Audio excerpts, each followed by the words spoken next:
We pro-life. believe that life is given by God, and that God creates a life, and God has a right to take a life, and humans don't have a right to take a life. And so pro-life means you accept this life that God has given you, and no matter what happens with it, it's God's will what happens with that life. If it's to be taken, it's only God's right to take it, not yours. Okay.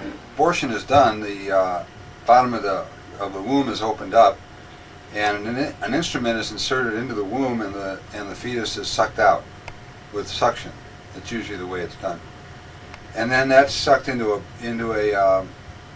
container, and the parts are then inspected to be sure that they're all obtained, because to leave any parts in the womb might result in infection or even a tumor in some cases. So it's important for the doctor or whoever's doing the abortion to be sure that all the appropriate parts are there, and if they're not, then the woman suction is reapplied.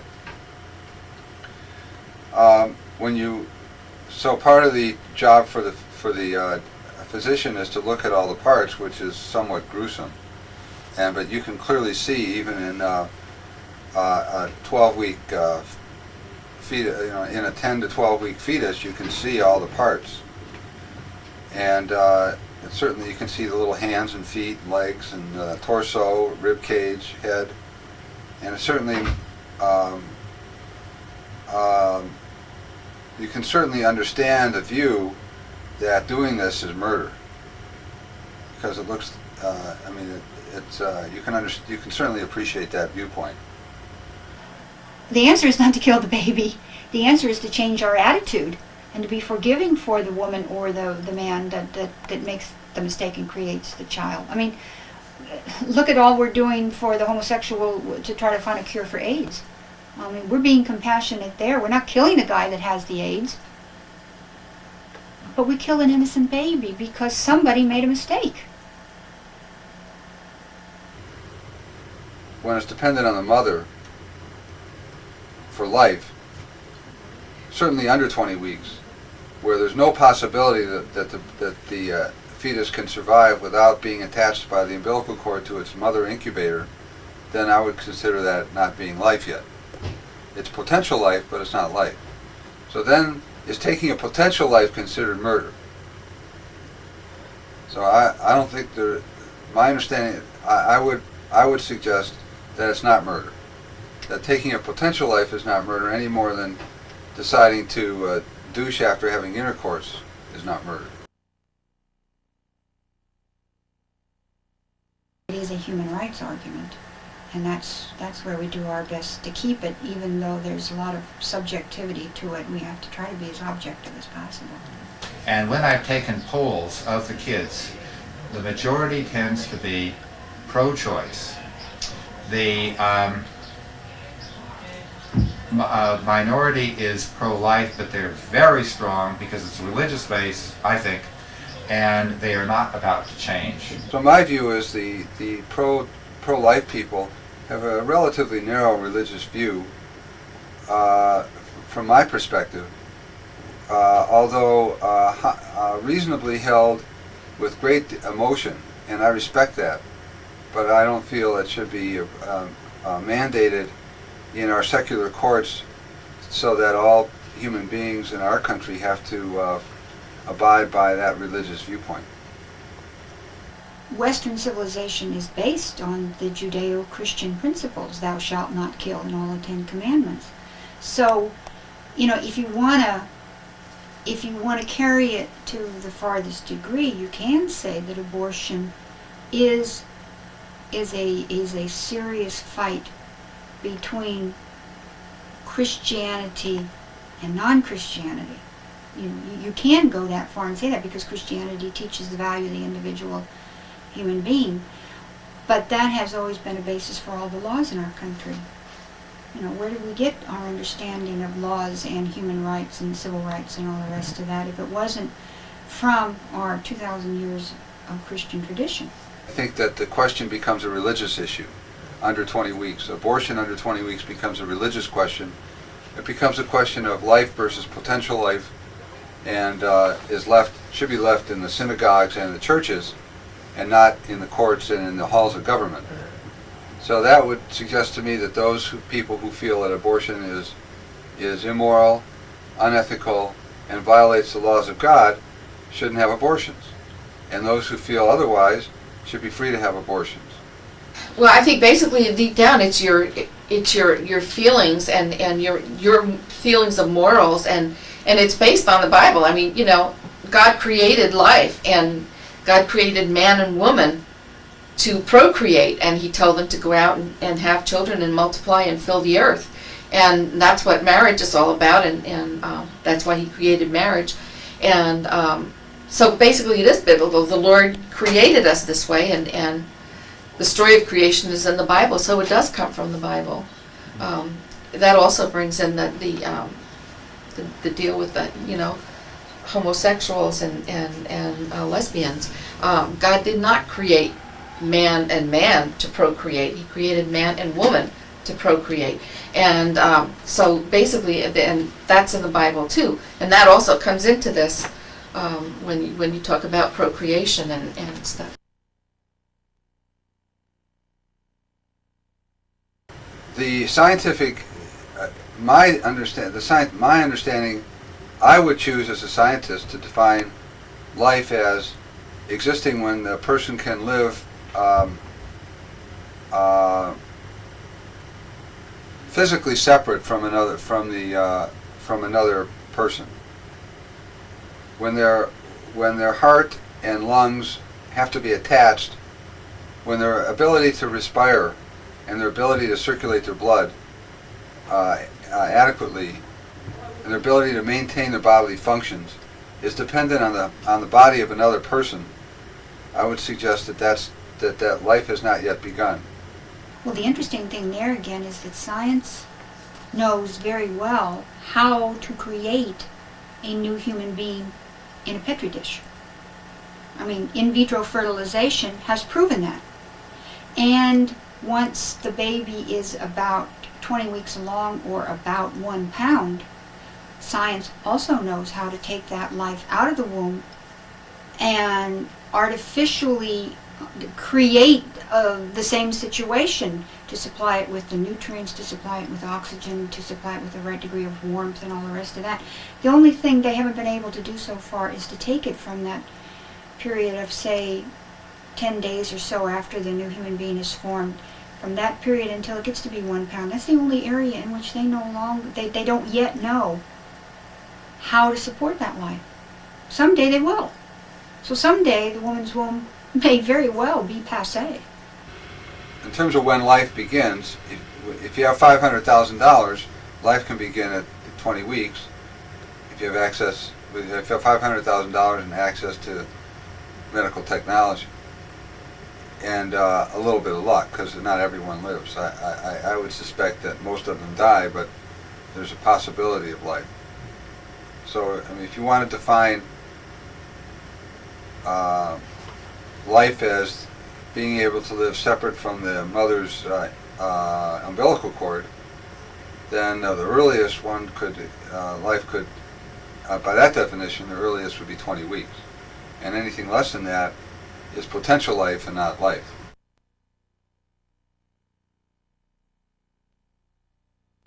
Life, to me, has too much of a one class. It tends to be upper, lower class, or lower middle class who are pushing it.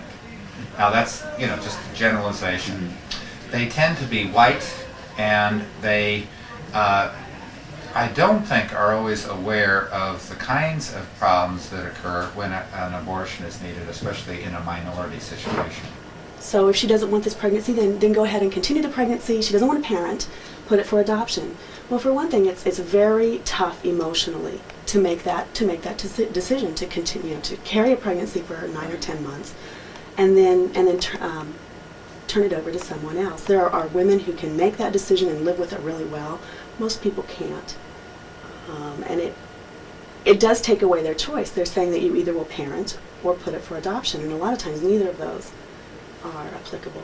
And the baby really deserves a chance to live. the girl, if the girl can't face taking care of the baby afterwards, there's adoption.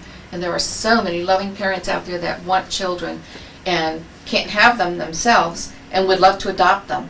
And so we feel that she should have the child, and if she couldn't take care of it, then give it to someone that would love. I don't think that the agencies are really crowded. They're saying that they may have a lot of black babies. I'm not sure. Yeah, I heard about that. But I know the white babies they're at a premium. You just can't get them. They used to be able to get them in a year, between 1 and 3 years, but since abortion became liberalized, there are just not babies available. This whole thing of what to do with the child after it's been conceived, or the embryo, depending upon your point of view, is one where the girls usually go into denial about the whole thing. They usually don't want their parents to know whatsoever. And the boyfriend usually is resentful and doesn't stick around. And if they do decide to keep the child or to put it up for adoption, very often they change their mind if they're going to put it up for adoption. Once they see the baby, then they keep it. The statistics that I have just accumulated in working with kids out in the suburbs here is that they pretty well lead themselves to a minimal existence financially. The mother of the girl is the one usually responsible for raising the child. The girl very often has a sense of resentment toward the child one time when she's thinking of it as limiting her dating, her work, and her education potential. And other times very loving, so the kid comes out with a very confused sense of who they are and whether they're even wanted.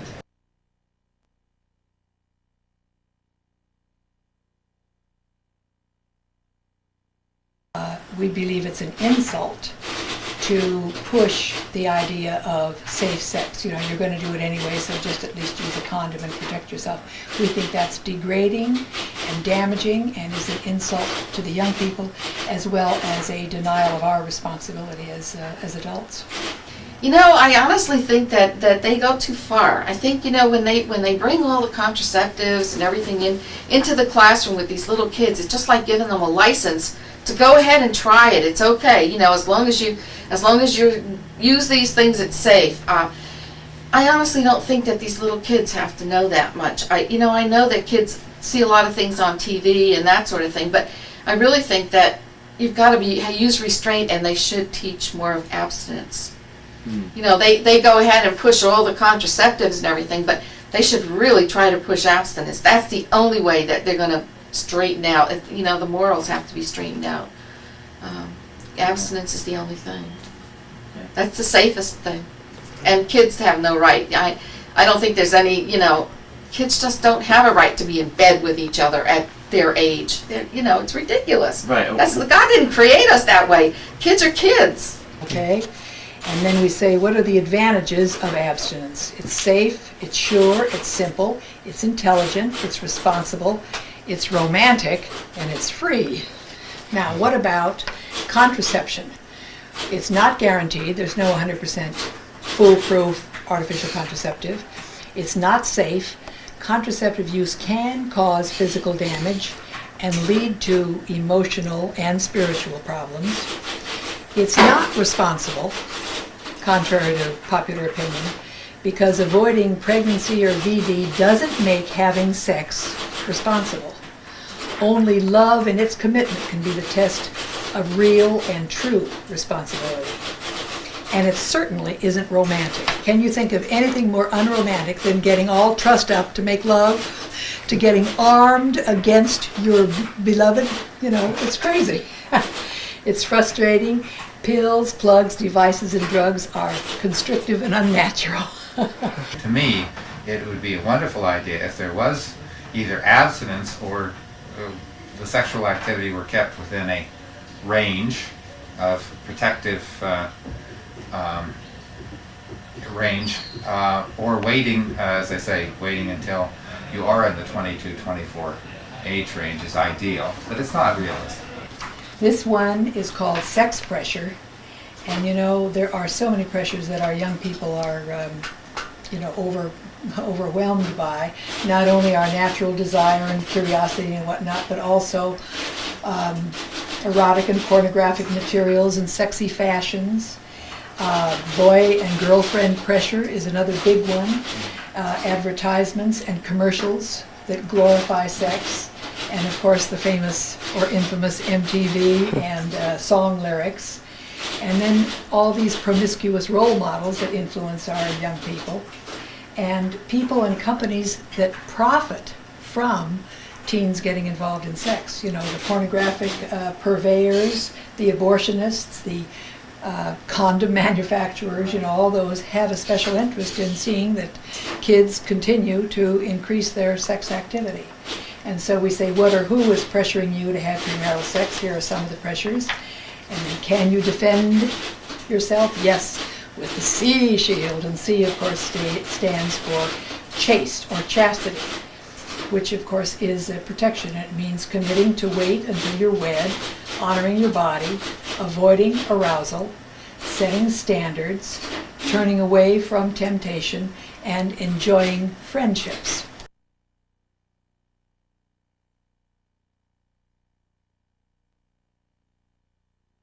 Very much is a deception.